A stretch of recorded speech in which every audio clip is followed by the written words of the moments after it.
I think let's just crack on with it because we're recording, and so people can come in and go as they like, and we can share it afterwards. But so again, if we can, Theory, the first thing I want to do is just understand you a little bit better. So, when did you first come across crypto as an idea, and what was it from crypto that was the first thing that you came across, if that makes sense? Of course. So, a little background on my initial education and what I was doing when I first came into contact with crypto. So, I had been working as a finance lawyer with majors in finance accounting, and I was working in the financial planning analysis department for General Electric in India, that is, of course. And what happened was in 2013 March, Cyprus's economy and currency started crashing, and their government started taking some major measures where the public's money was being blocked or was made inaccessible. That was the first time that Bitcoin pumped to over $200. And that is when I actually first read about it, heard about what had happened in Cyprus, and I realized that the impact of financial freedom Bitcoin brings to the masses was something which couldn't be ignored. Okay. And And that, I was just, what sorry, year was this? What year were we in? this is March of 2013. Okay, so how long ago is 9 years ago? Time flies. Okay, Yeah, so March of 2013, you're a finance lawyer, and you see what's happening with the Cyprus economy, and you realize that Bitcoin is a way to preserve value outside of existing systems. Is that a fair summary? exactly. With an emphasis on restrictions and lack of restrictions, therefore. Because in Bitcoin, there are no restrictions, whereas in any or every other currency, there are certain or a lot of restrictions. Yeah. And if we take that interestingly, I mean I do want to continue down that line of reasoning. So we'll just put a pin in that for a moment. But if you think about currently as well, one of the things that I've spoken about quite a lot recently, from an apolitical standpoint, right? So doing my best to remain kind of agnostic where possible on discussing the politics. But if you look at what's happened with the ruble, for example, in Russia, um, I think that's another example of the idea of sort of nation state sovereign currencies and currency reserves being a strong strategic sort of point has essentially been destroyed by the last month. The currency reserves of Russia, for example, and also Ukraine as well. There is there's the value that's supposed to underpin that sort of the mystical narrative there seems to have unwound a little bit as a result of the economic sanctions, etc. I don't know if you feel like this is another example at the moment of that. Yeah, it's an important part here. You know, you have to notice that each time you mention a currency which is facing these issues, you are attaching a country's name. It's either Russia's currency, it's Ukraine's currency. So Sure. the problem here, which actually affects these currencies in the longer run, is their affiliation in a way towards one country. Right. So if that country is being affected by anything, it's sort of being an impact on the entire currency. In the current example, there was no economic warfare in Russia per se. However, the Russian currency faltered because of what the international stance towards Russia and the Yeah. changes it brought. Yeah. So the problem here was the attachment, and in what that would be called in crypto is centralization. A Yeah. single Sure. country has that power. So anything which impacts that country impacts everything which is owned by that country. Mhm. So So that's if we something circle which is, back to Cyprus, right? yeah. So So yeah, let's yeah, carry on. Sorry. yeah, so, when I realized what was happening in Cyprus and there was an economic boom, so I always had a hobby for hardware, computers. So I started setting up my first GPU machine. I Mhm. remember when I set it up, I was mining Bitcoin, and I'm like, okay, what is this? 0.01 Bitcoin? I didn't sign up for this. Okay. Yeah. And finally, as soon as I set up my GPU machines and started mining Bitcoin, a month later, Bitmain released their first ASIC miners with the name of S1, and I Hmm. realized that my GPU could no longer compete with it in the longer run. And I Hmm. shifted to mining Litecoin, and and I Sure. just went on exploring from there to I have no clue how deep that rabbit hole went for quite a few years. So I you remember in December 13 when Dogecoin launched, I was mining on the second day. And I okay? was one of the first Dogecoin miners. I mined it for a month. It was Okay, a fun time. yeah. So you hop between different coins and you mine Yeah, them. POW. That Yeah, was the time of proof of POW. work. Yeah, I agree. I think I don't know when. Maybe it was really kind of the first death knell for POW was when Ethereum announced 2.0 and they said they were going to proof of stake. Yeah, But I definitely think POW and proof of work is on the way out. Especially with the focus on whether or not it's sustainable economically, not economically, ecologically. There seems to be a real focus on that. It's interesting when you were saying zero point 0.1 BTC, you're going, I didn't sign up for this. Just for perspective, today 0.01 BTC is around $400. So yeah, now it's viable, but of course in 2013 it's a totally different story. Okay, completely. so So yeah, you ended up coming into kind of proof of work. That was what you bumped into originally, and it was from the perspective of a miner. And that's true. okay, and then from there must have been something that made you, because at some point there must have been a jump across to the developer side of things and potentially, I guess, smart contracts. Really. So was that with Ethereum? Was that the first time you kind of tussled with that? Oh wow, that's a funny story because I still haven't tussled with those in a way. So Okay, Dave is part of my real name. I'm not a developer. So as sure. I mentioned, I was a taxation lawyer. So I Yeah. have no coding skills. I can't read contracts. I can't, do the technical stuff in that regard. Okay. My journey from proof of work to proof of stake, and that is to Phantom proof of stake. Yeah. Phantom is an achievement on its own for me, at least. Having Okay. seen those things from there to here, it's a really long journey. Yeah. From proof of work, I went to the masternode space. From the masternode space, I went to proof of stake. In proof of stake, then it took me a couple of chains and couple of things before I finally ended up on Phantom. Can All we this talk? while it was a lot of experimentation. Like Yeah. I spent Can we a talk a vast bit amount of about? time. Can we talk a bit about the experimentation? So, Yeah, the, yeah. So proof of work was the first one. which one? Sorry. Proof of work, the Okay. mining. So yeah. So proof of work, and then the different chains you were talking about. So what did you jump between before you came to Phantom? So when the proof of work stage kind of ended, I was in the masternode space. Hmm. Uh, there were something like Midas investments. Funnily, it's one of the few masternode coins which still survive, and because of the way I had been investing and interacting with them over time, with the folks which had joined me in sort of community, which we Hmm. call Millennium Club. I should probably dig deeper there as well, but I'll get back to that. Okay. So when that happened, had the privilege of involving a lot of the projects from the masternode space and proof of work space, and having them to move on a tokenized structure on Phantom chain. So Okay. Midas Investments is now a more than $100 million market cap coin, which Wow. was previously a masternode coin. It actually predates Phantom. It was started before that, and now it's a token on Phantom. Hmm. So, because of the long journey, this is the privilege I had of finding the unique, good projects, which were Hmm. very few, I admit. In the proof of work space, if I tried to mine 10 forks or 10 different coins, literally nine of them died Yeah. Of course. because proof of work space could not succeed long term, especially when proof of stake had come. Why? So, Why do you think? Why do you think if you were to put a point on that, why do you think that proof of work could not survive long term? Because I agree with you, but what would be your reasoning behind that statement?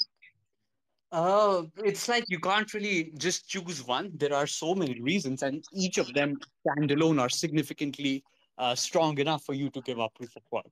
So Okay. the primary reason being Bitcoin is the only proof of work chain which will sustain long term because it is universally adopted. The And one benefit we do have for Bitcoin is the lack of centralization. For yeah. example, one currency or token belongs to a country, a certain specific group of the community, a specific people who had a first mover advantage. You can call it whatever you want, but Bitcoin has that decentralized set of features which we need, which will carry on the proof of work stage. And Now, because, do you think sorry, the reason that's okay? Do you think the reason that Bitcoin Do you think the reason that Bitcoin has come out as the clear winner in the proof of work space, and it definitely has come out as the clear winner, it is the gold standard, if you'll pardon the pun. But so if you think about that for a moment, do you think to some degree that's because it has this kind of immaculate conception storyline to it, and that there's no other protocol that can really do that again? It does actually. It launched when there was no space of crypto. Mm. It started that single trend, that single revolution, which was needed.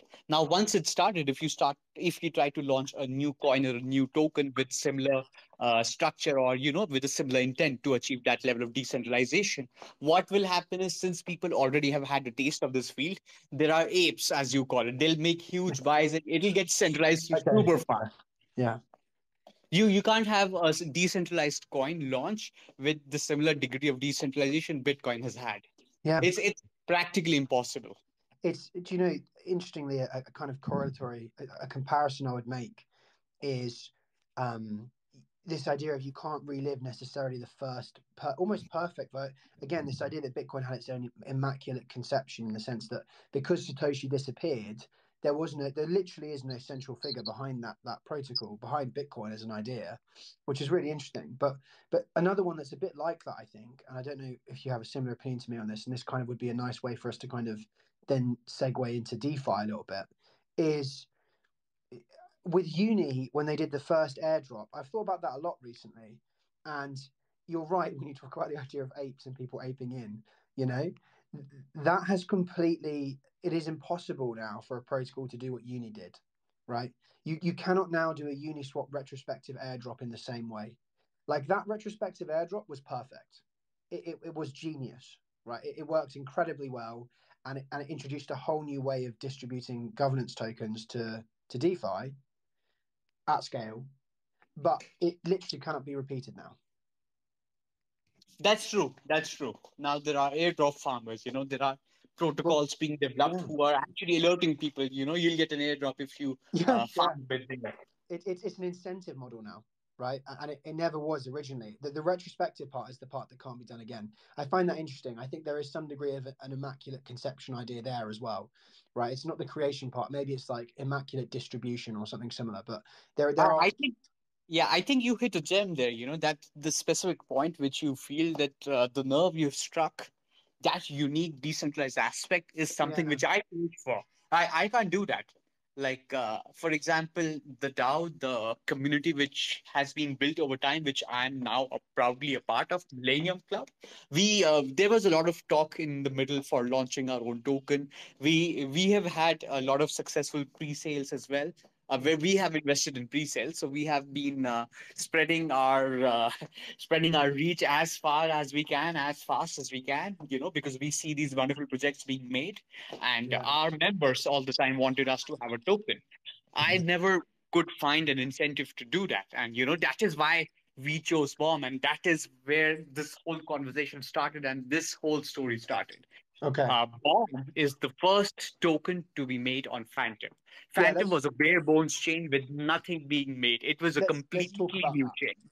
Let's do that because we've got there naturally anyway, so that's great. So let's Yeah, talk about. because that's the most decentralized token I could find on the best chain, on the chain I love the most. Okay. So it was an easy choice for me. I didn't have to search far. When Okay. the whole bomb story continued, I just knew this is something which I wanted to do, and bomb was the token which I could do it with. Okay. So let's start from that point there. So let's take that as a snapshot. So you're at the point where, for those of us who are kind of just dipping in now, or just to kind of summarize, originally in 2013, you see Cyprus, you see the economy crashing, you recognize that Bitcoin, which has just kind of gone over $200 for the first time, is probably the only uh, denational or unnational currency, so to speak, that exists. It has this kind of immaculate conception element that makes it actually far more decentralized than anything else in a really unique way. And you become interested in that. You do some proof of work mining. That then naturally, I think lots of people ended up doing this. They kind of rabbit hole, right? It kind of trickles out beyond the original mining of Bitcoin to all these kind of extra coins, these altcoins, and through that, you then kind of start bumping into the idea of proof of stake, and you jump through a bunch of different chains. You do master nodes, and then ultimately you come across Fantom and you like it, but there's nothing going on, right? It's sparse. That it's a very empty space, and so from there, how does fBOMB play in? So you've said, you know, you yourself, you're not doing any developing or smart contracts. So how does fBOMB come to be? What's the conception story for fBOMB? So as I'm not a developer, I had no skills to actually deploy anything on Phantom. Yeah. This was somewhere around March of 2021. Hmm. One unknown developer who we call Bob because that was his username. So he Sure. deployed the bomb token. The bomb token, which we are now standing with, was originally deployed by an unknown dev. He Okay. added the initial liquidity, and it that was the time when there were a few community folks, and it was just fun and games. It didn't hold any value, just to interact with the chain. So Yeah. when the bomb token was made, they added like the entire 1 billion tokens to the liquidity. There were people who bought like 300 million bomb for like 10 Phantom. And then, Okay. it was just being played around. People kept sending it to one another. Then the liquidity was added on Sushi Swap, and suddenly it was starting to increase. And, people realized something is happening. Hmm. Then I think it was the time when Bomb liquidity, the initial developers put the share of tokens he had put was reached around 40, $50,000. So Okay. at that point, that guy, because it was just a fun token for him, he pulled his liquidity, sold whatever bomb he could in the remaining liquidity, and cashed out like $45,000 worth of Amazon gift cards. Okay. So this is all happening in March. So at that That's point, crazy. Okay. yeah, Yeah. it turned out to be some Russian kid. We guess, we are not sure yet. Some 14, 15-year-old kid who had forked the contract from ETH and just copy pasted the bomb token from there. I mean, in some ways, is that not the most? I don't know if perennial is the right word or quintessential. Is that not the most quintessential kind of crypto thing you could have? Is so some random teenager probably has just forked an original protocol and just seen what happened, and then as a result has found a bunch of value and just gone, oh my god, you know, that's crazy. But it's a perfect Exactly. it's the perfect crypto story. Yeah, so back then, bomb had reached a peak value of like one phantom was 300, 200 bombs. Okay. That was the peak value where sorry, actually it actually went to a little over 100. 1 is to 100. So people were Okay. like really crazy. It was Okay. like a 10 million phantom market cap at that point. So mania, you reached. It was a mania stage. It was mania. Yeah, complete mania. The first token on Phantom, imagine a whole chain full of people who had nothing to do except stake their Phantom. And Okay. they're like, okay, now we got something to mess around with. Yeah, yeah. So this is So when March he March pulled that 2021. liquidity and he exit scammed, so there was no more liquidity for people to trade, and Hmm. bomb kind of died down to like $25,000 market cap. Hmm. So that is the point where I started feeling bad. A couple of weeks where it had died off and there was no activity, I kind of started buying whatever leftover liquidity there was. I Hmm. ended up buying like 20, 25% of the total supply. I Yeah. added all of that in the LP. And then I went to one of the Phantom community channels and talked to a few folks and just told them, let's revive Bomb and, let's do something with it. And Okay. I think this is like 1 a.m. for me when I wrote this. So I've added the LP. I've sent a couple of messages there and I go off to sleep. Now, when I go off to sleep, the bomb price is like one Phantom is like 25,000 bombs. When I wake up, one Phantom is 3,500 bombs. It did a 8x while I was sleeping because Okay. people aped in. Um, and, So, and why did they ape in? Because, or why do you think they did? Do you think it's so because you'd suggested that there would be a use case for this and that you were working on it? Not at all. I suggested no such thing at that point of time. I just mentioned that I had bought a shit ton of bomb and added the LP. So people can sell or buy, I didn't even tell them to buy. Okay. I just said that Okay. I've added the LP, but Okay. I've been a Genesis validator for Phantom since day one. I'm Okay. currently helping in running Validator 37 and Validator 63 for Phantom. Okay. So since I was a validator and an active member of community, folks trusted that I had put the initial LP, so I won't did what Bob do. I won't pull the LP and just run away. Okay.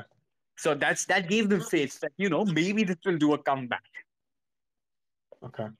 and And rest so, is a meme token. So the yeah, core concept of bomb is 1% is burnt on each transaction. it's de-inflationary. Exactly.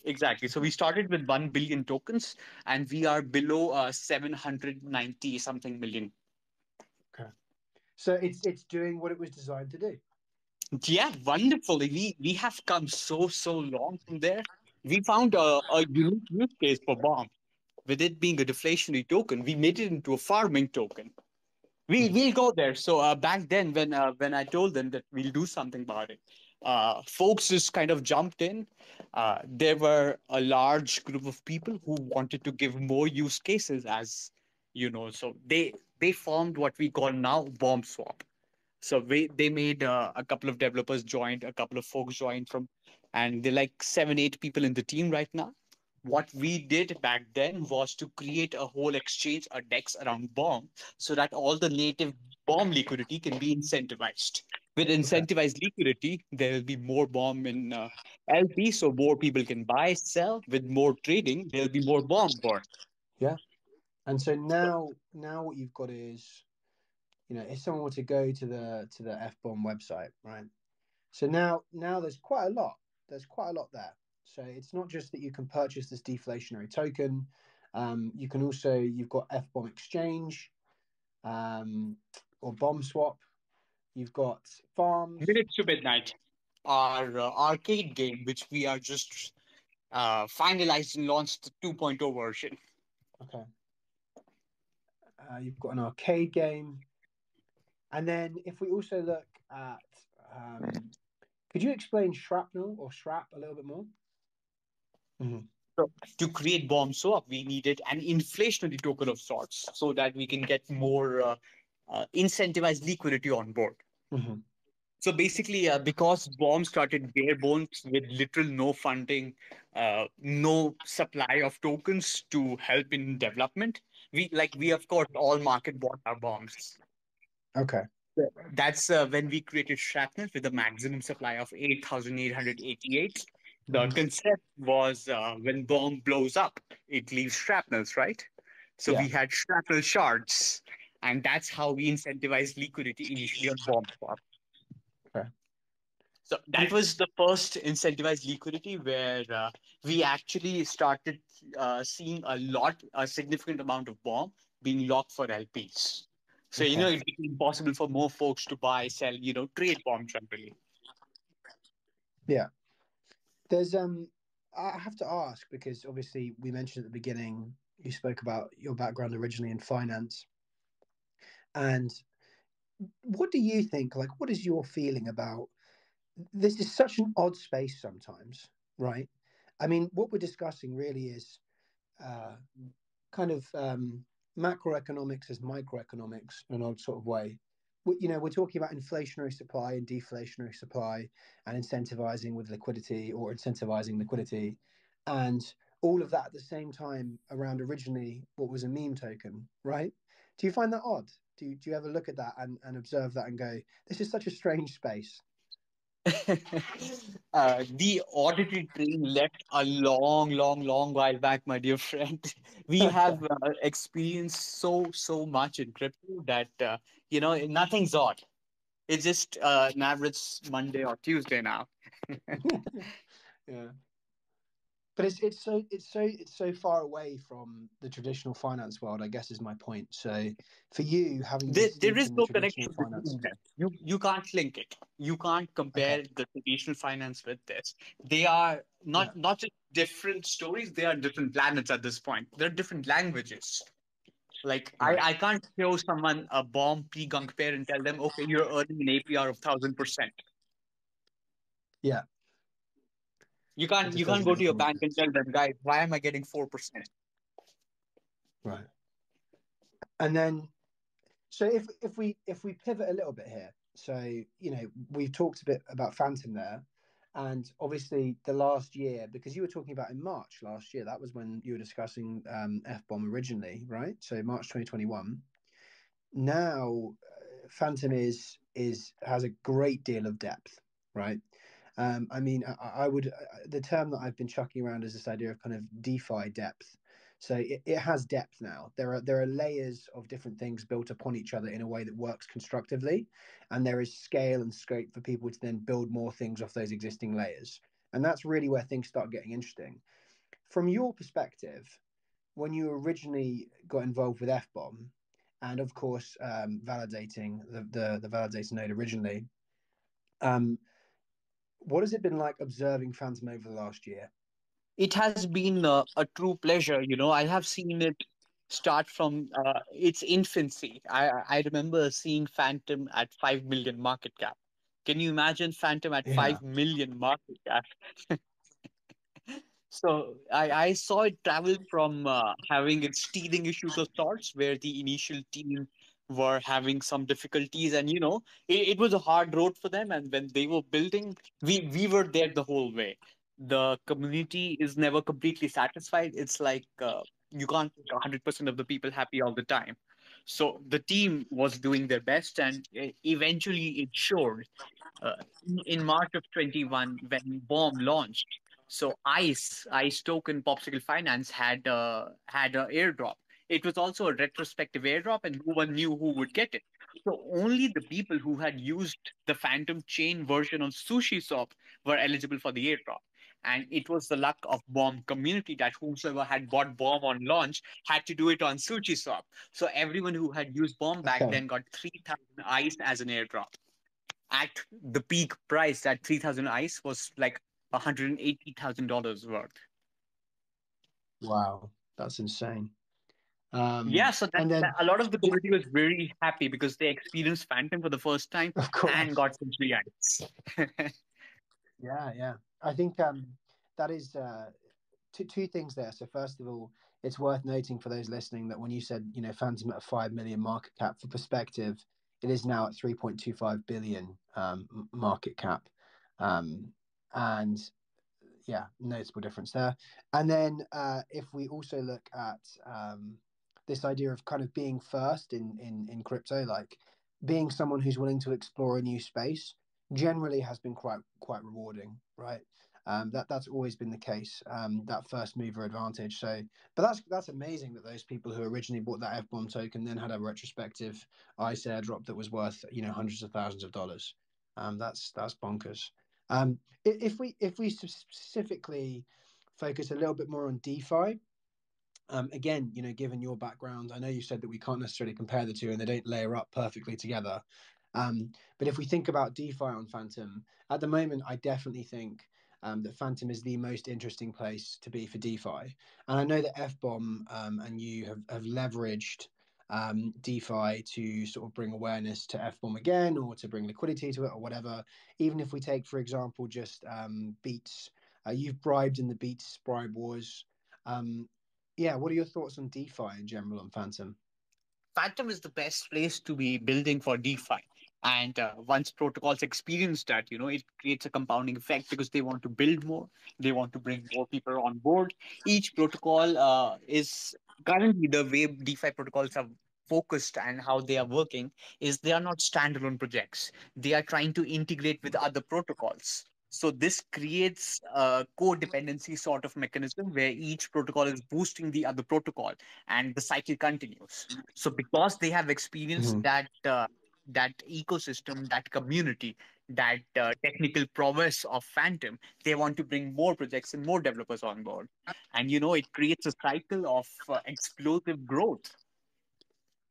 Yeah, and I think we've witnessed that as well, right? I mean that really is what's happened. It has been crazy.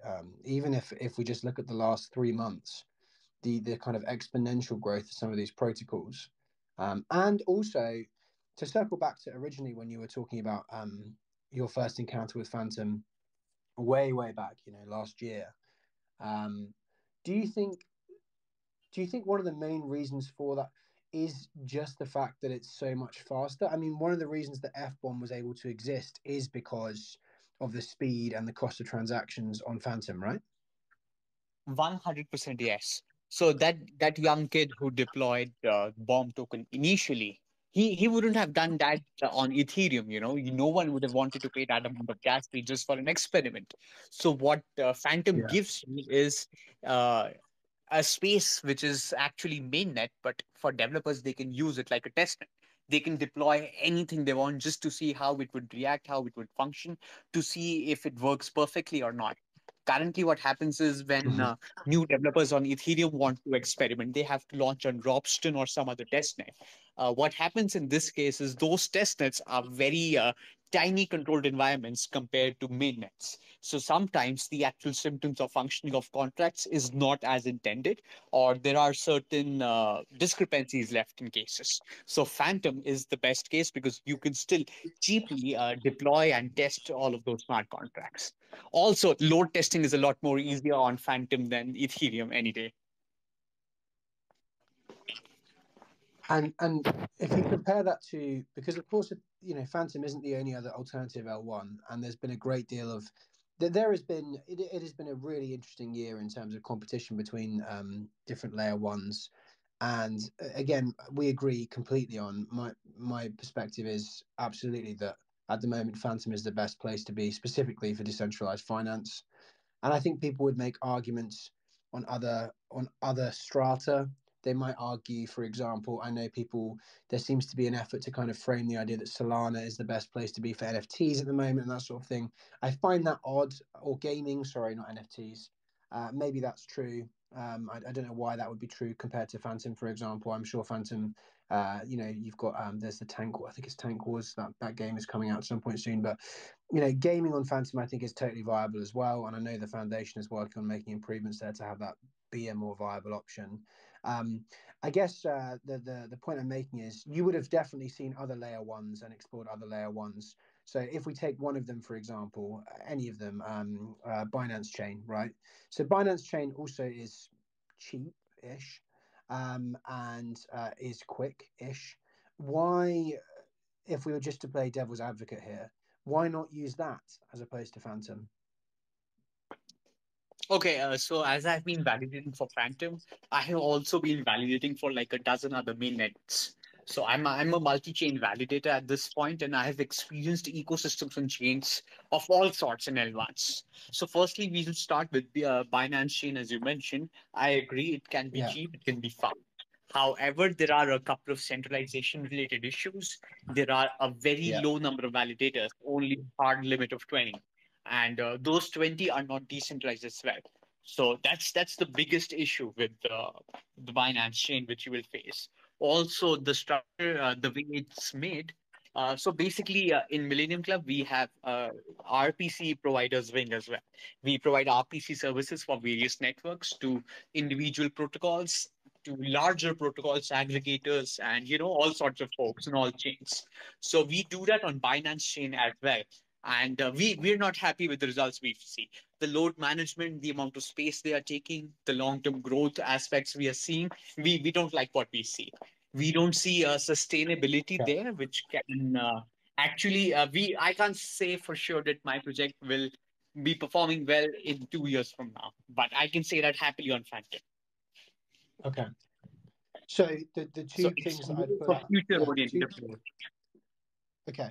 So the two things that I would pull out there from what you've said would be, it sounds to me like the key issues are decentralization and consistency across time, right? So Yes, you're fairly exactly. confident that Phantom is moving towards decentralization, and you're pretty confident as well because Phantom is. I mean, they crossed over 100 different validators. I think they signed 100th validator. I spoke about this in my weekly update So recently. I think the point to focus here would be that decentralization is not an objective.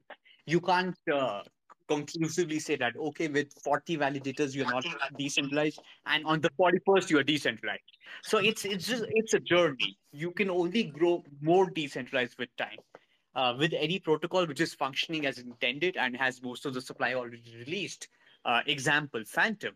The decentralization will grow exponentially with time because the supply keeps getting Yeah. redistributed as price moves. In Binance, however, you will feel that the number of validators is stagnant. There is no change. Yeah. So that's something which will show you where the protocol is heading into for future. Check. Don't just go for raw numbers that this network is working on these many validators. always check what has changed in the past and what is expected to change in the future. When you keep digging in these specific areas, you will find which chains will be the actual winners in long term. Okay.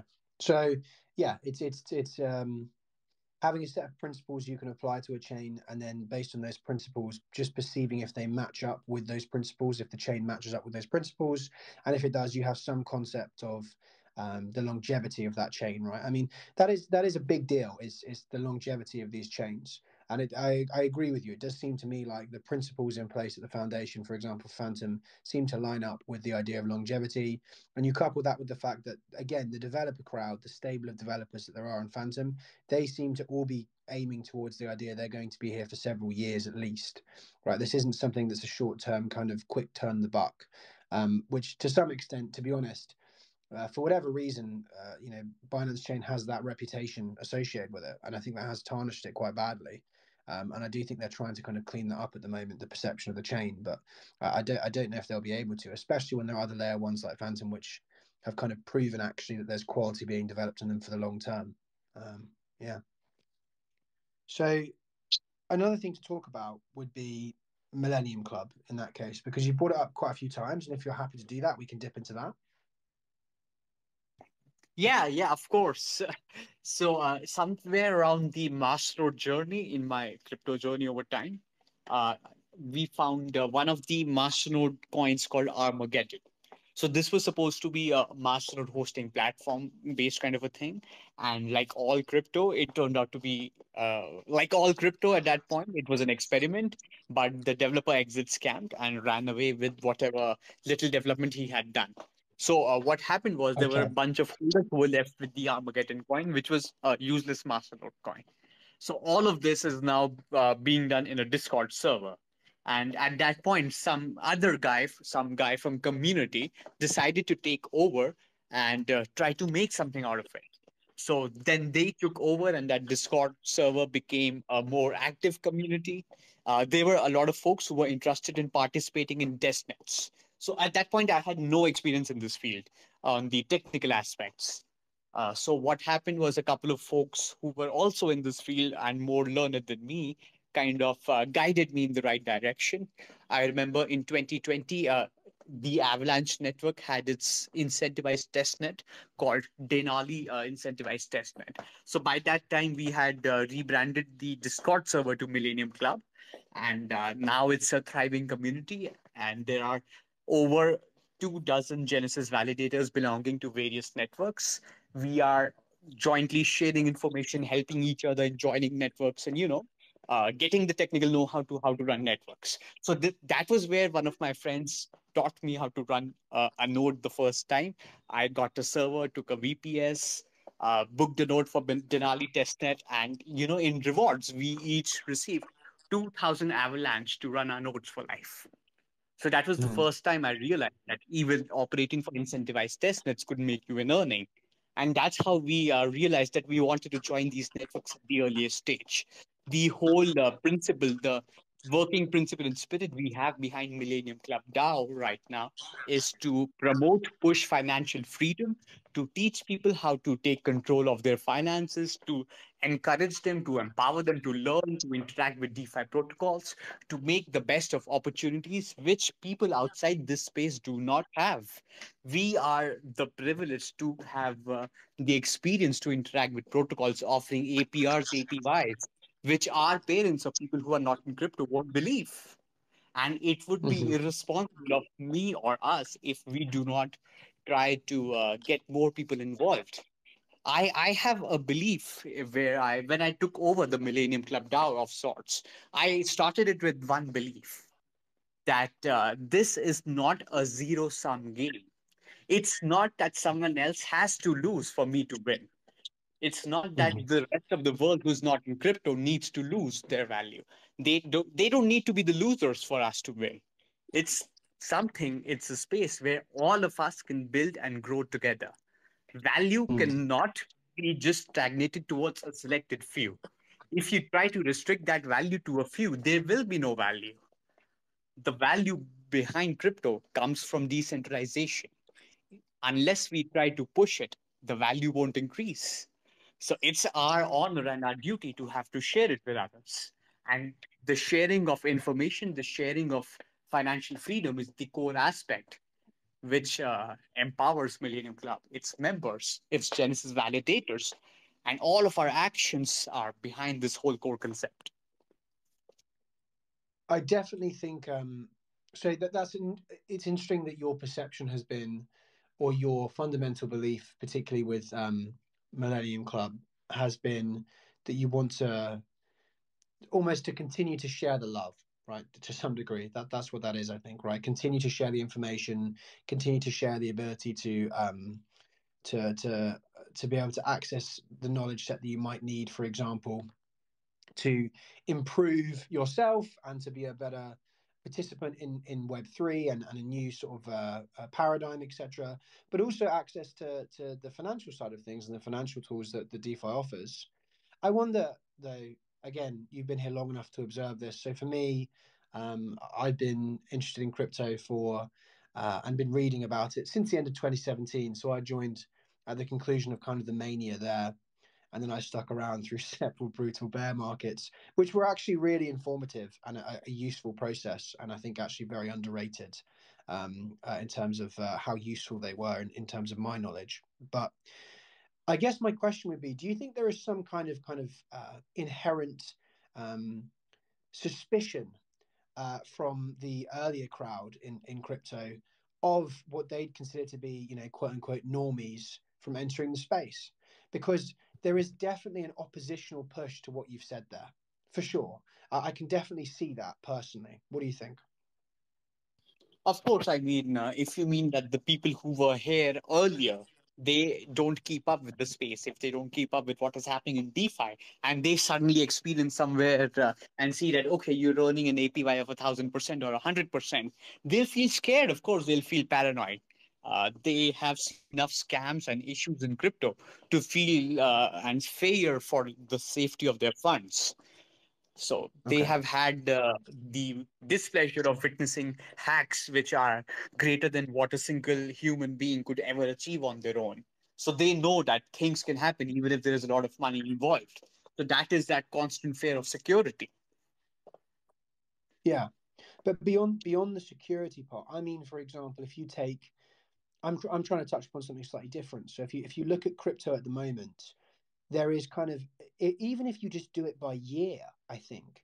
So you are a long-term crypto participant at this point.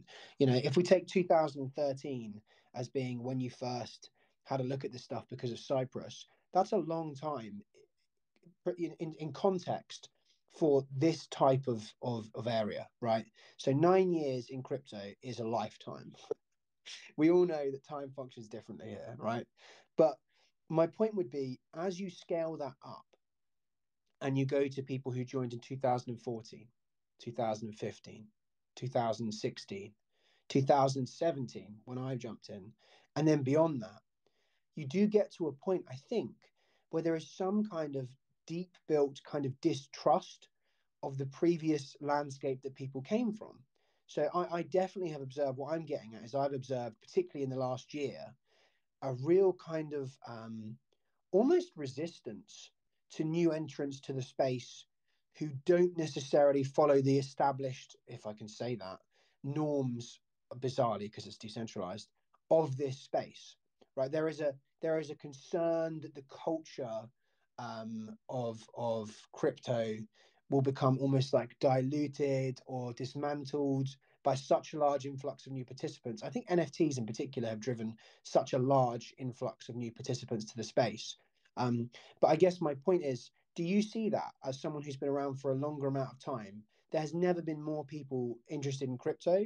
And to me, it looks like, and I disagree with this, but to me, it looks like there's quite a lot of resistance to the amount of people joining the space. I'm a little okay. I can maybe agree a bit on what you just said, but not a Mm. lot because I feel that over time, what you are experiencing or what we are witnessing right now in the market is adaptation to a level which we had not witnessed before. So what happens is, what I personally feel happens is, uh, when we started from 2013, when Litecoin started, when the initial wave of proof of work coins started, Bitcoin Talk 4M was full of new POW coins launching, which slowly transitioned into a ton of masternode coins launching.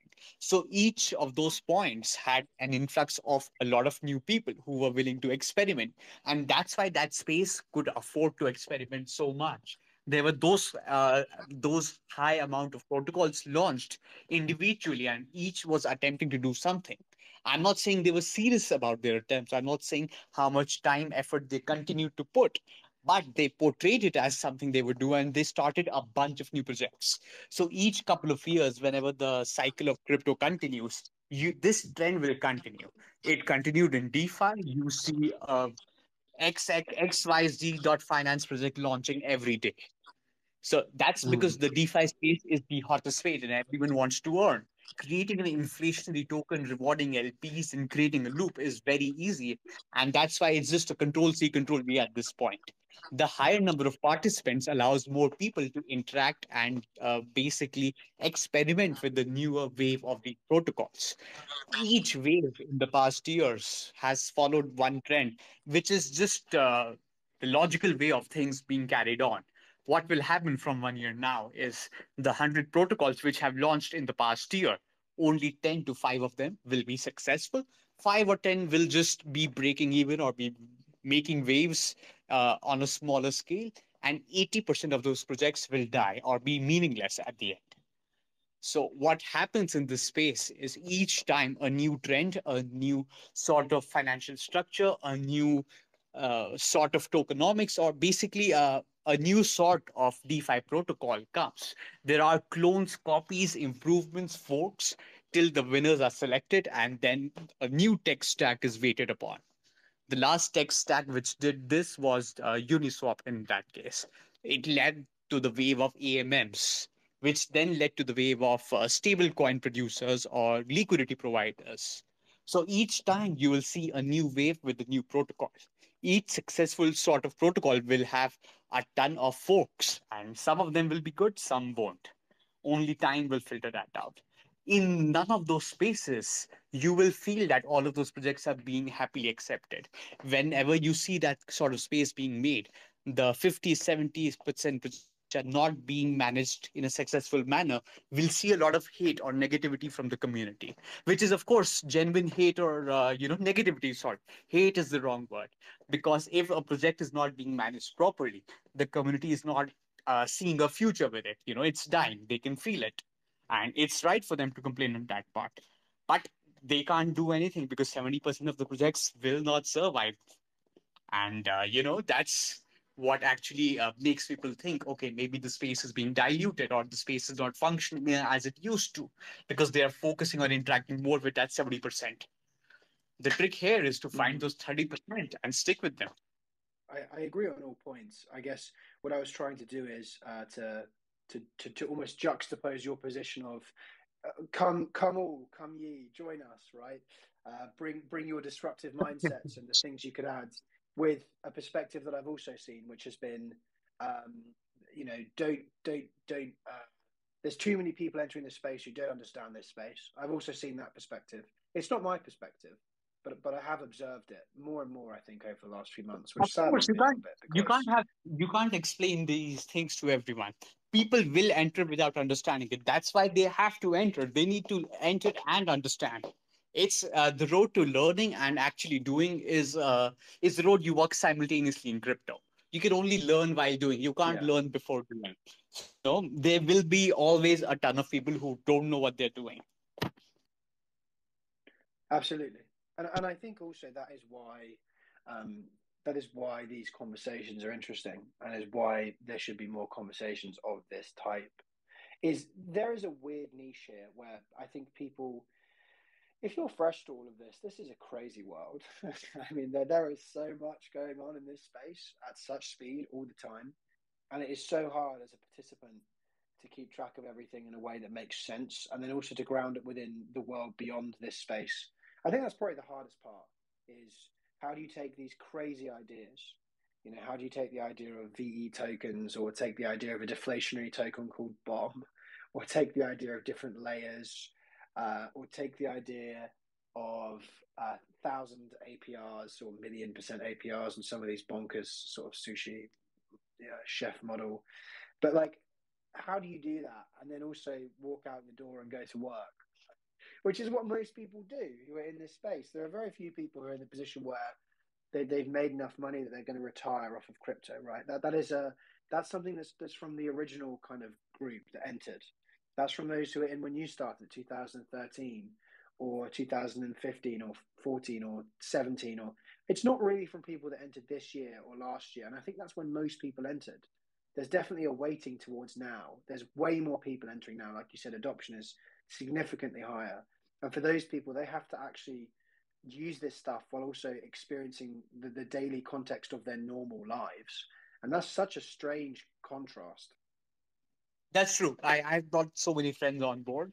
A couple of them are actually listening to us right now, and they experience their daily lives, the daily work, the daily jobs, their profession, and the sort of things they're seeing in crypto.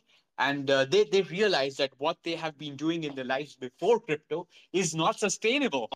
It's like Yeah. the money you make in real life before crypto is proof of work, and crypto is making money proof of stake.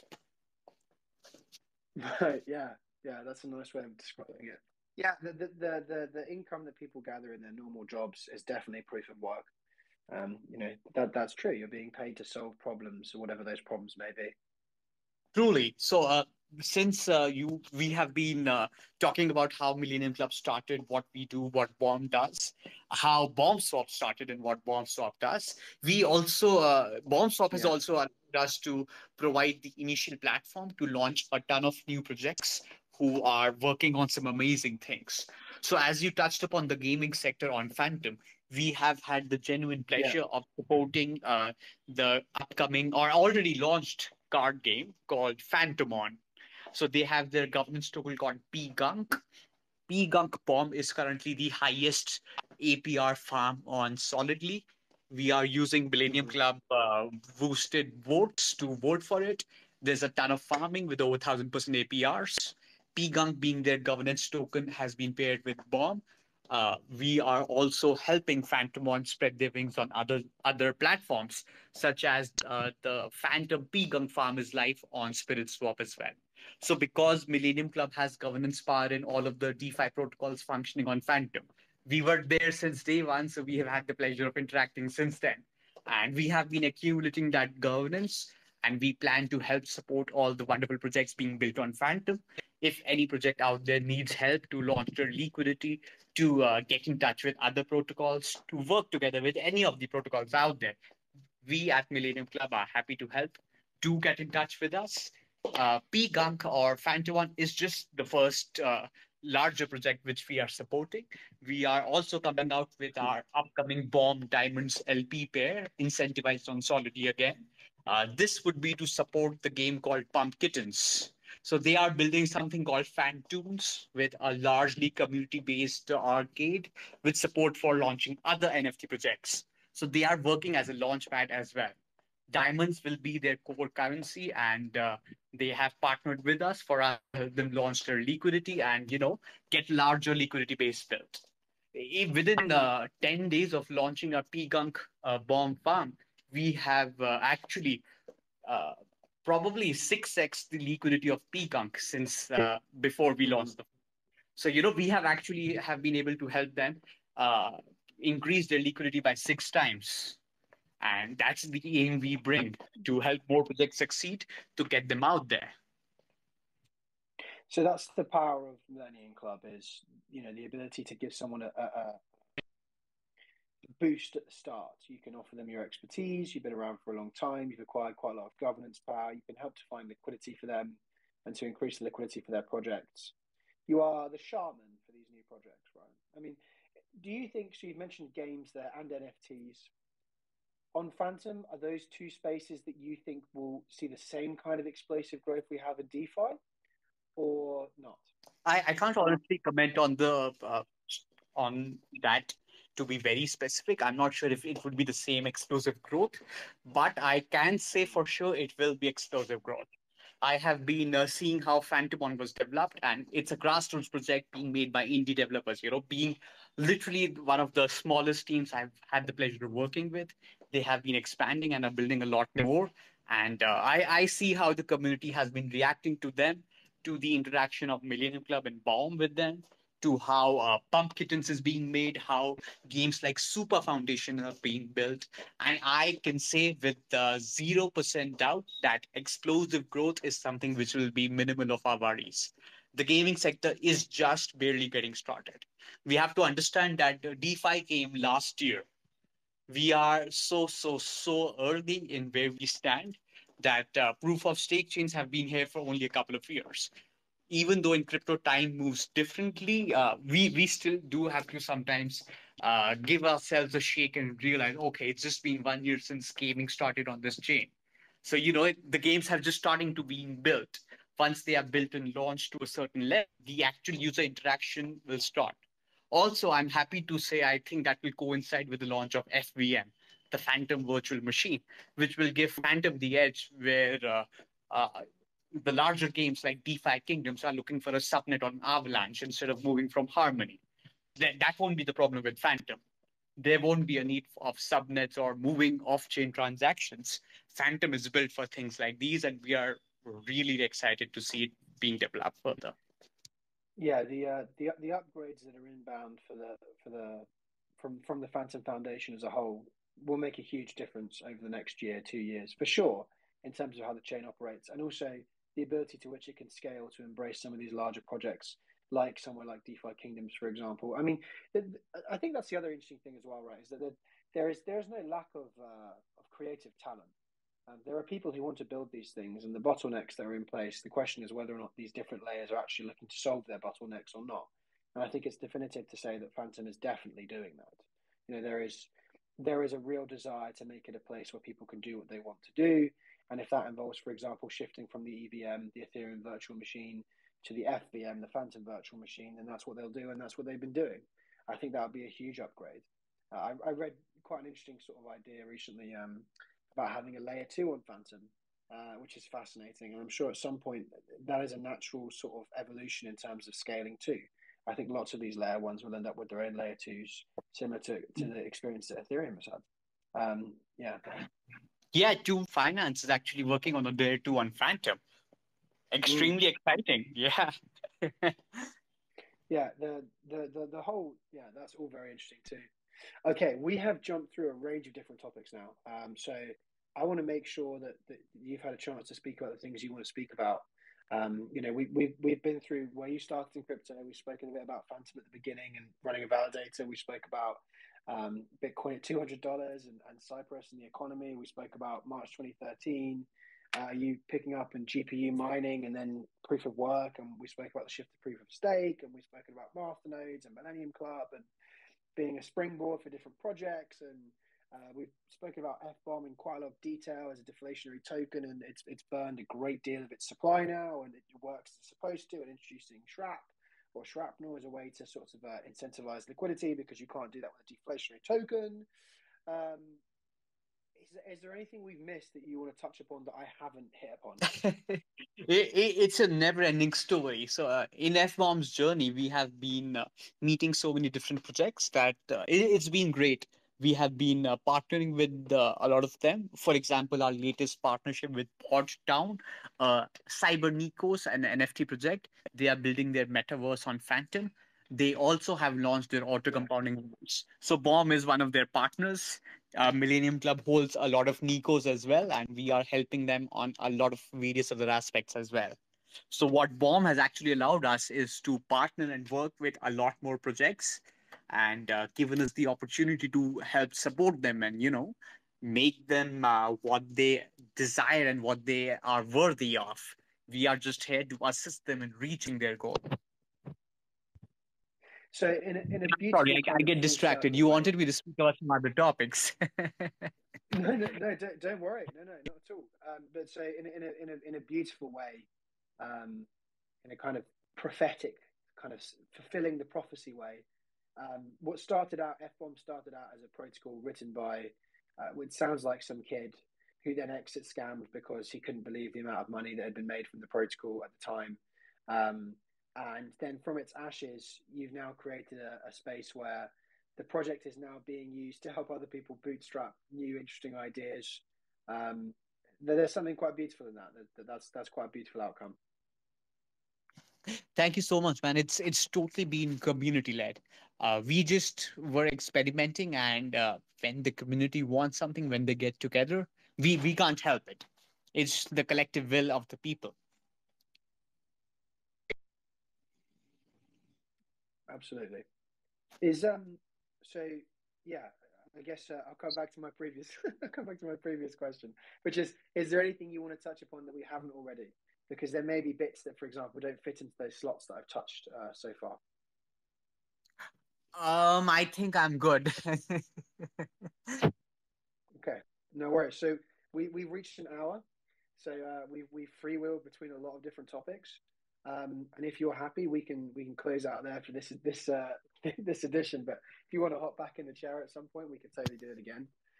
Yeah, if anyone has any questions, I would love. There was a question in the audience. If anyone does have a question, feel free to raise your hand, and we can take your question. I can read it out if you like. So it was. Yeah, go for it. You've got a question on the FTM validators. Currently, requirement to be an FTM validator is a bit high, and there were proposals to reduce the minimum requirements, but they failed to pass. What do you both think about this? Yes, there has been a lot of talk between the validators on the validator chat regarding lowering of collateral, because as you know, with the recent increase in value, okay, not so recent, but a little bit before the recent increase in value of Fantom has led to the collateral value being increased in dollar to a crazy high amount. And of course, we would like to have more validators on board, more folks to further decentralize the network to provide more validation options. Also, there are a lot of liquid staking options being launched on Fantom. Anchor is coming out with the liquid staking. Beefy Finance has already launched their liquid staking. Stater Fantom is coming out. So we have three options for liquid staking currently already released or about to be released. All of these options will need more nodes to delegate to. So all of these reasons are valid and good points why we do need to reduce the collateral. So we are voting and hoping for 100,000 Fantom as the new collateral. And once the vote closes, we'll know for sure if it goes through. So I can hop in there as well and give my opinion on that. At the moment, I mean, just I guess two bits. The first would be as a core idea. Do I think it would be good to lower the barrier to entry for validators? Yes, I do. The reason for that is principally the concept of decentralization and working towards being decentralized. So if more people are able to access that, do I think it will decentralize the network overall better as a whole in the long run? Yes. Do I think that the price appreciation of Fantom has made that pretty unachievable for most people? Yes. Do I think the vote will pass? I don't know. That's a good question. Let's see. Just on liquid staking, as Fiery's mentioned, liquid staking, that is quite, that's a whole other topic. So just to quickly break down liquid staking, for those of us that don't know what liquid staking is an alternative to locking up a stake. So for example, if you stake Ethereum, one of the issues you have if you stake Ethereum yourself is that Ethereum is now, and I mean this in the most sort of straightforward way, now staked, right? So you cannot do anything with it. If it's staked, it's done. The alternative being offered by liquid staking, the idea is that you're staking, but that stake is liquid, which means that you can do things with it. And the way that that's done generally is you stake your funds via another platform, and you will be issued a tokenized version of your staked funds, which then needs to be adopted in other places for you to be able to use it. A good example would be Lido, who do liquid staking for Ethereum. And what you do is you stake your Ethereum through Lido, and in return you get what they would have.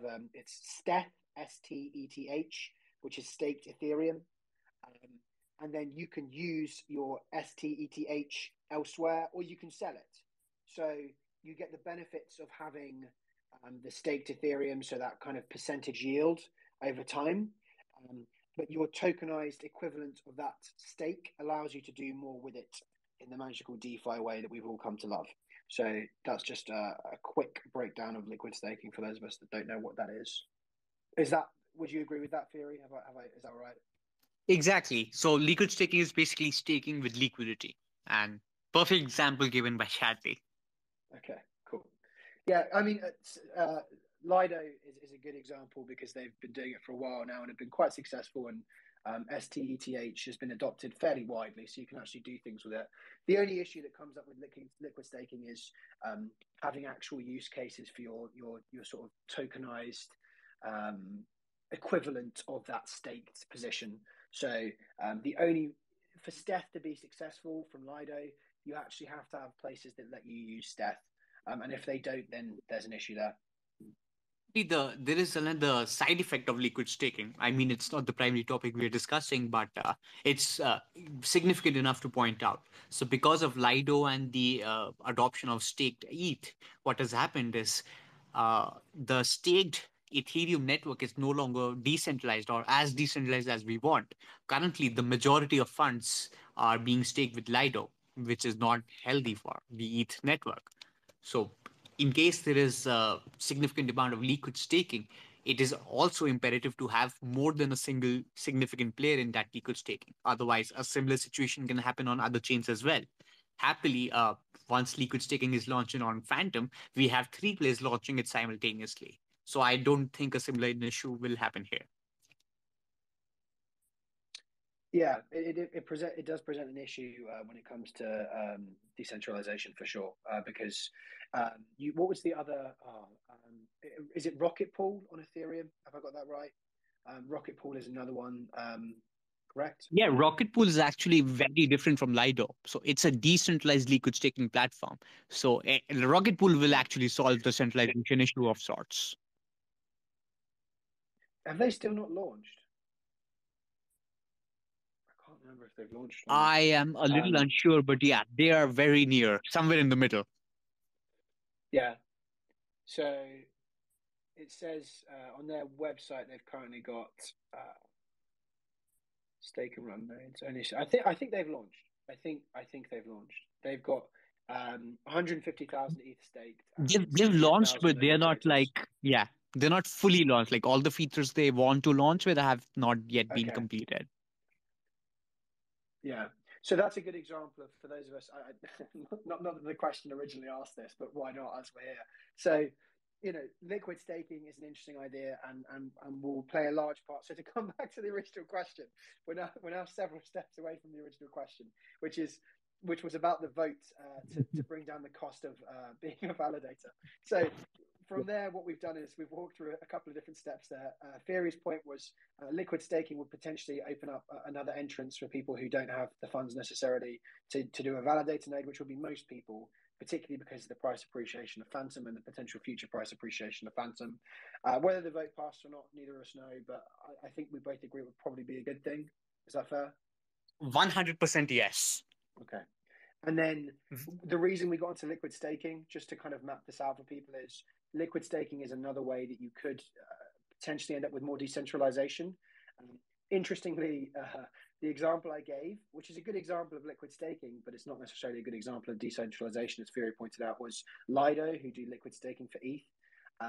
But Rocket Pool, as a contrast, is a protocol that is trying to do liquid staking, but in a non-custodial, decentralized way. So that would potentially solve that issue there. So there's a wide range of different routes that could be taken here. But to answer the question that was being asked originally by Dunks, there is yes, it would be a good idea for that vote to pass. We both think that it would be a good idea for that vote to pass, and that generally it's good for the decentralization of the eco, I think. Are there any other specific questions anyone has? Please do feel free to just raise your hand or to let us know, and then we can answer those. And if not, we've rolled in just a little over an hour, and we can put a pin in it for this time and come back to it another time. I've got one.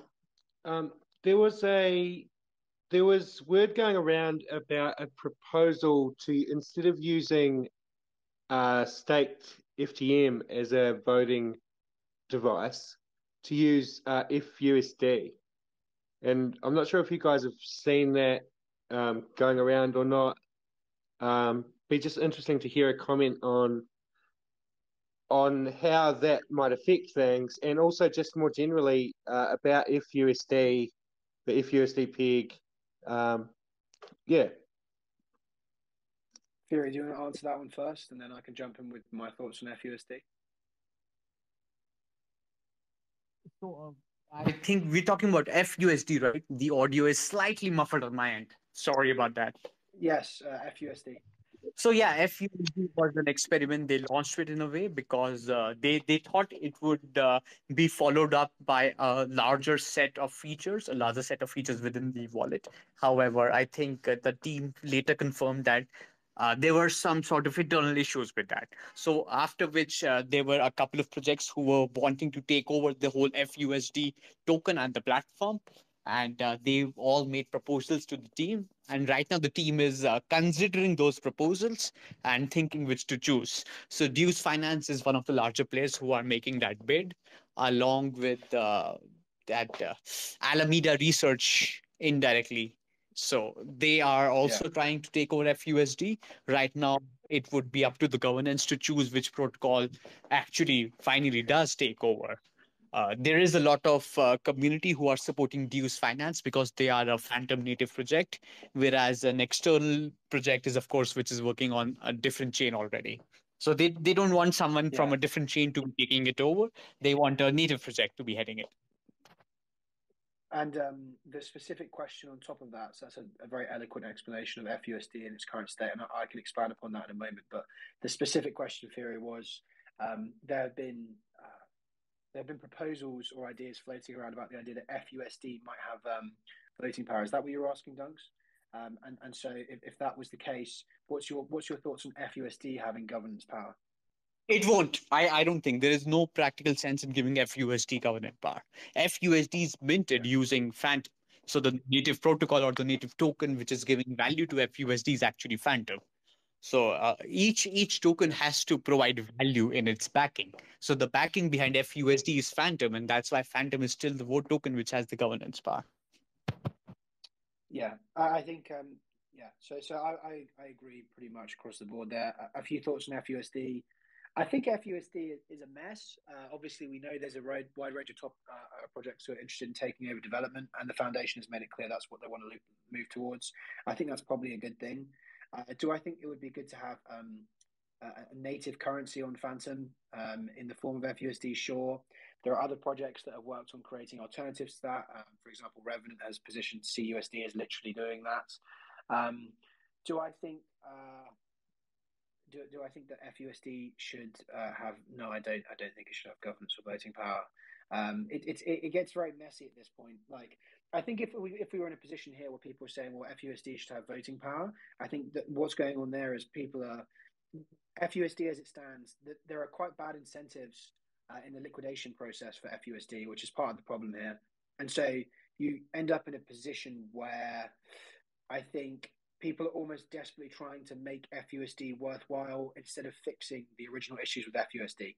So yeah, fUSD as a concept, as a kind of collateralized stablecoin, native collateralized stablecoin to Fantom, that needs to be fixed first with that as an idea, as opposed to other bits being added in my opinion.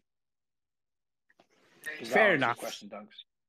Yeah, that answers my question. Thank you. Yeah, the concept of fUSD is a fine concept. I think stable coins are very interesting at the moment because there's so many different stable coins at play. That there has to be a justification for them existing, and right now fUSD doesn't have a great deal going for it, again because of, I think, bad incentive models in the liquidation process. Yeah, fun fact, Millenium Club is a big supporter of Creditum as well. The whole Revenant Finance. We were in it. They were stake. Unidex just asked to become a speaker, so they might also have a question. Sure. Hi guys. What would you like to talk about? Yeah, I actually had a question from both of you. And I was actually thinking back to one of the statements, sorry, that you mentioned how things moved from proof of work to there's like a wave of like master coins coming out. And I remember that. And then I also remembered how I don't really hear about things like that anymore, especially on the Bitcoin Talk forum. And I had a specific question on how do you feel about Ethereum layer twos, and if these layer two chains start picking up in transaction volume and things get cheaper, and not only cheaper, but also faster with things like Arbitrum Nitro, some people feel like this is going to be a death sentence to some layer ones that exist, such as Avalanche Harmony or even Fantom that we have here. Even with upgrades that can come with FEM, the baseline specs that these layer twos can provide are really attractive and appealing for people to do transactional volume on. And so do you feel like Ethereum layer twos are still generally the way to go in the future, or do you still think some layer ones, such as Fantom Avalanche, will have their own respective place within the ecosystem? And that's all. Okay, so there was quite a lot of interference there, but I'm pretty sure I've got your question. So I'm going to summarize it back to you, and if you could just let me know yes or no if I've got it right. So the question pertains to at the moment there's an interesting race going on between the development of layer twos on Ethereum. For example, I don't know, we could take a range of different ones there, but I know Metis or Metis, I can never remember how to say it. That's got a lot of hype recently. Or you have some of the older ones like Polygon, etc. Or you have Optimism, or you have ZK rollups. So all of those are currently at play and have seen a greater amount of adoption. Even if you go to DeFi Llama and have a look there, you can see that there's been a growth in these being used, Arbitrum as well. Your question is, do we think that there is a wave towards those generally, and that will make the layer ones that came up and were propositioned almost as being alternatives to an overloaded and congested Ethereum layer one? Do we think that that will negatively? Is there space? Is there air to breathe for these layer ones like Fantom and Avalanche once layer twos are properly executed upon? Is that a fair summary of your question? Yeah, kind of. More specifically, do you think like the community, which I think it's fair to say that, or maybe it could be disagreed upon, that a lot of these layer ones are visited because of their low fee and fast transaction times. Outside of things like opportunity, these layer twos provide a solution that can be far beyond what some layer ones can in proper execution. Do you think that's something yeah? To worry about? There you go. Okay. Fury, do you want to jump in first, or do you want me to jump in first? Yeah, so I was trying to catch all of it. I think I caught most of it. So the larger space will of course involve a lot more L1s. It's a similar ecosystem, L1s and L2s. It's a similar ecosystem development in a sort when more DeFi protocols are launched. So when the first AMM launched, there were a ton of folks. After those ton of folks launched, as I said, not all of them will die. Some of them will evolve and offer some new features, some new partnerships, some new marketing aspects, some new use cases, or they will have their own native community who are actively using that protocol. So in all of these cases, what happens is when a single product launches, when a single protocol launches, there will be other protocols who can copy the base set and then improve upon it, or not always improve but adopt it to other purposes. Similarly, when it comes to L1s and L2s, it's not that there's space for only one or two chains. Each chain will have its own use cases, its own partners, its own products being developed, and some of them will be unique, whereas some may not be so unique.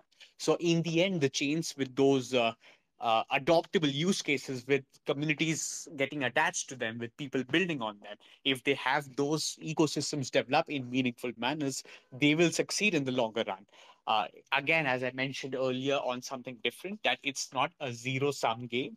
It's the same thing for L1s and L2s. Not all of them will survive. I'm not saying the majority will survive, but a lot of them will thrive, and not all of them will grow in a similar exponential manner.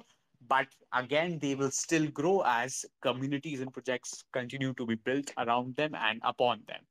Fantom has the upper hand in that aspect because it provides the base set of technical features which people need to build further, for it to be easier for those people to build those communities, those protocols, and to access a wider range of existing community and protocols. All of the newer L1s or the existing L1s and L2s may or may not have those. But to continue with that, to provide that technical expertise, most of these chains will not be able to do so in the longer run. The larger multi-billion-dollar chains have had more outages in the past 1 or 2 years than anyone would have ever imagined a couple of years ago. So these chains, they are still in their infancy. And it's commonly said that all that appears golden is not really gold. And similarly, even if it's shiny gold, it may not survive the longer run. Folks don't value their money anymore. It's all people aping in. They're like L1, L2. They just follow the hype. The hype can only last for so long. After a while, it has to deliver value. If you don't look for value and you just follow the hype, it won't succeed in the long run.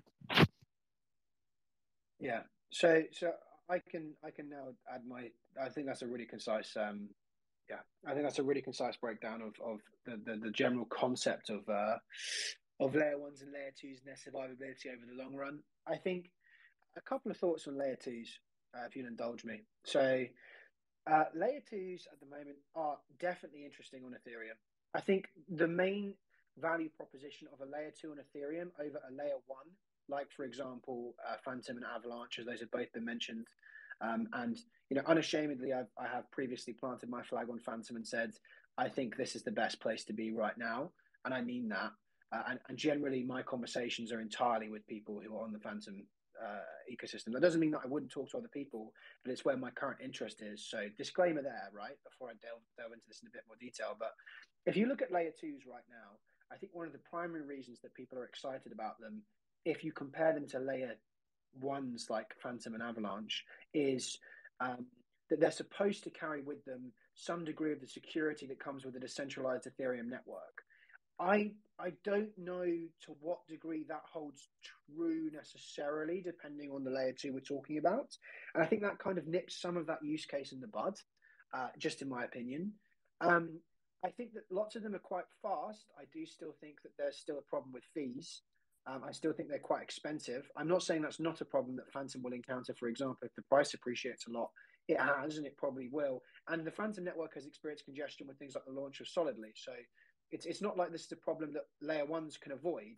We already spoke a little bit earlier about there being potential layer twos on Fantom at some point. I think to come back to something that Fieri said, though, ultimately, I think you are right, Unidex, in the sense that a lot of these people came across these layer ones like Fantom and Avalanche and Binance Chain, etc., Solana, whatever, because there were barriers to them being able to do things on Ethereum. And the number one thing was cost and speed. And that was because Ethereum had reached a point where the congestion was so disgusting that it was actually almost like reprehensible. It was really bad. And so people started looking around and they said, oh, that layer one looks cheaper and I can bridge over to there. And now I can actually do things with my funds. And that's interesting. What you will notice, and I think you'll continue to notice, and this is the point that I'm trying to make with reference to Fieri's points, is what gets built there and the developer community that sort of stays there will be what really matters. So I keep sort of talking about the idea that Fantom has DeFi depth, or just depth generally, developer depth. That is one of the reasons I think it will probably endure, even if these layer twos do take off properly. At the moment, another thing that the layer twos have a problem with is liquidity. They are managing to pull in some liquidity, and sort of the TVL is going up. I wonder how long that will be able to continue, though, with so many different fragmented options, without eventually them having to launch a token. And I think when they launch a token, now there is kind of an argument to be made that we're in a space where they're almost actually directly competing as a layer one in a weird way, because they have their own native token now. So it gets more interesting then, and that probably will happen, I think, for some of them. Because otherwise, I think they're going to struggle to have incentive programs. Like, for example, Fantom has had its massive developer incentive program, and that pays out in Fantom. And other chains like Avalanche have done a similar thing. I think Avalanche has a second one at the moment for NFTs and games. I'm digressing a little bit here, but I guess fundamentally my point is, do I think there will be air to breathe for both layer ones and layer twos in a year's time? Yes, I do. Do I think that layer twos will have captured more TVL than they do now? Yes, I do. Do I think there's a problem with layer two fragmentation at this point on Ethereum? I think there is probably beginning to be a problem, and it will probably be exacerbated by token launches. I think once one launches a token, then the others will have to remain competitive. And I don't really know how that goes from there. It probably spirals. And there are things that layer ones do better than layer twos, And there are use cases where these layer ones, I think, will outperform in some areas. I think once FVM launches, for example, that will have a massive difference to Fantom, and it will be able to better compete with some of these layer ones in terms of speed. A really good example of what I'm talking about in a kind of microcosm is, again, Metis, which is, and Fury mentioned this, you know, it's the hottest thing on the block right now, and everyone's talking about it. And, you know, you can take the rotator meme and talk about that and people rotating, right, etc., to where the yield is. But the reality is, I look at Metis and I don't particularly see a groundswell of things being actually built and executed upon. Instead, I see a collection of things that have been built so far with not very much interoperability, and it doesn't seem like a sort of great rush of developers pouring over there. And that's really potentially the biggest part here, is like both of us have said now, is the developers and the community. There's only so many developers in this space, and they're the ones that are needed to build interesting things, because otherwise no one's going to use your layer 2, even if it's really fast.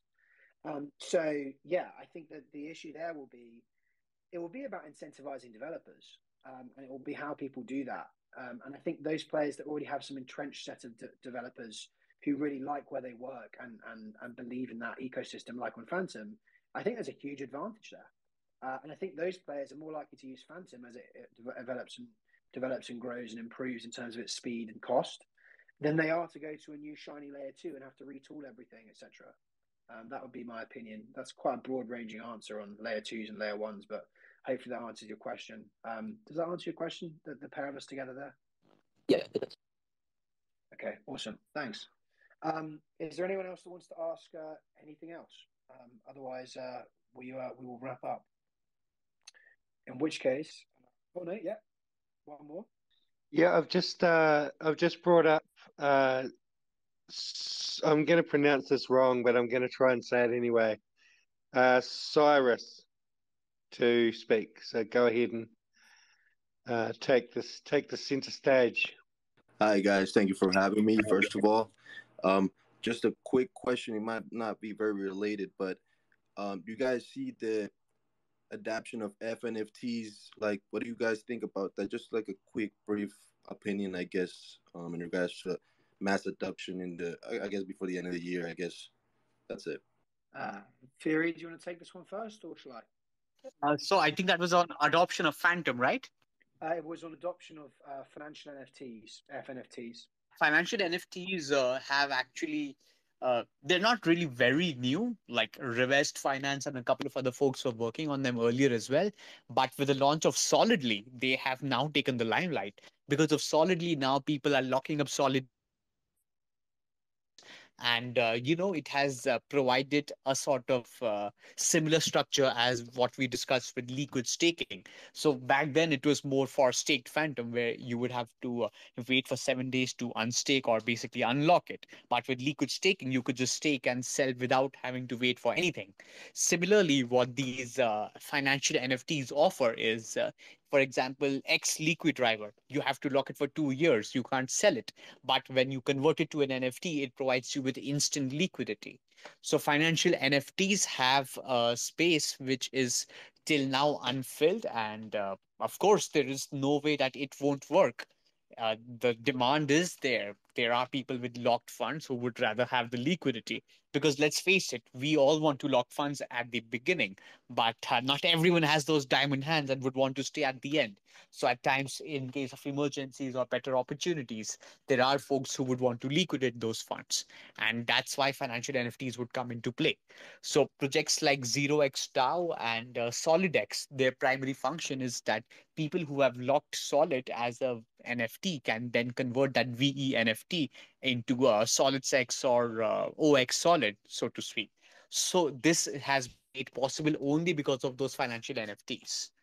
They're not going anywhere. They are becoming a more integral part of DeFi and will continue to do so, in my opinion. Yeah, and if I can add to that, so, and Theory, you're welcome to bounce if anything I say as well here. But I think there's 2 points I would make about financial NFTs.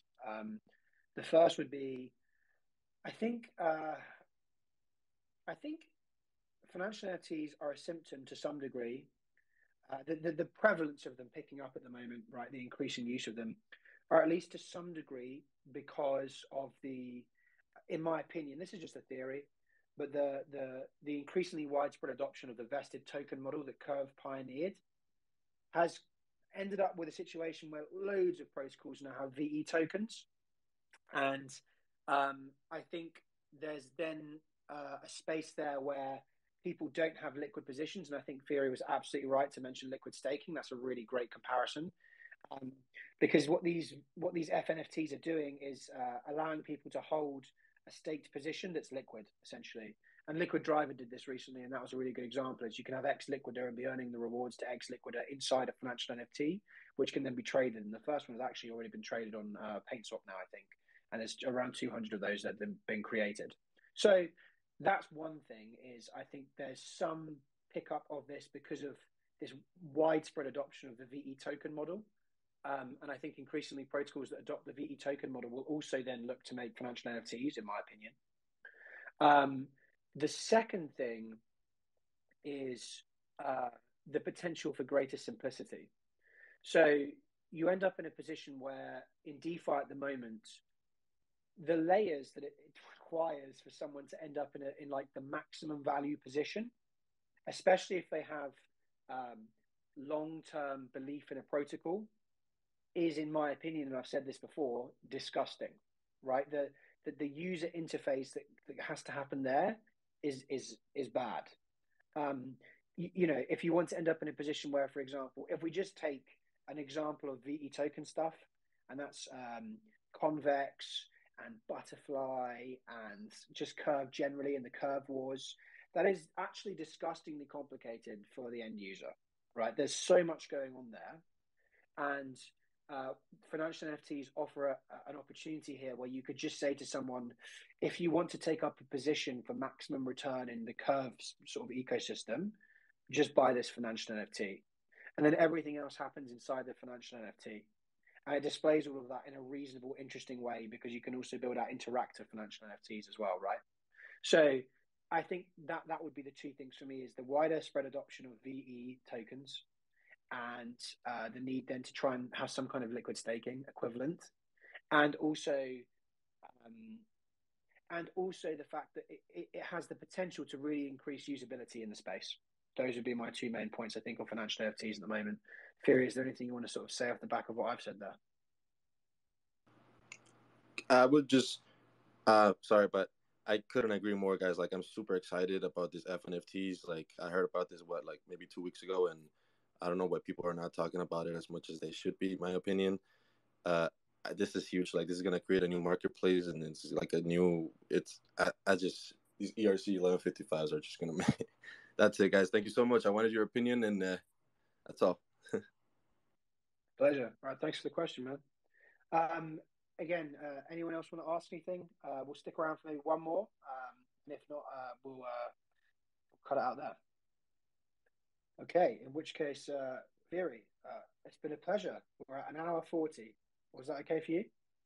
Wow, it was amazing. I'm really sorry at the end I was having audio issues. It gets a little blurry at the end, but it's been a real pleasure, man. I'm so happy and thanking you for having me here. You know, it was a real pleasure. Yeah, absolutely. A really good chat, like and fascinating. I mean, the process that you've been through to get to where you are now is insane. They're just nuts. There's so many layers to your journey. Thank you. It's been really Thank you so much. Those. Thank you so much. I'm so happy to have such amazing fellow participants in the Fantom ecosystem. So many great people who are here on this chat and otherwise the projects I've interacted with. You can't just learn from one place. It's the collective knowledge I've gathered from all of these people, from all of these projects. And together we are helping spread it further. Okay, in which case that's a wrap, guys. We'll be shutting it down now. But yeah, it's been great, and maybe we do it again sometime soon. Theory.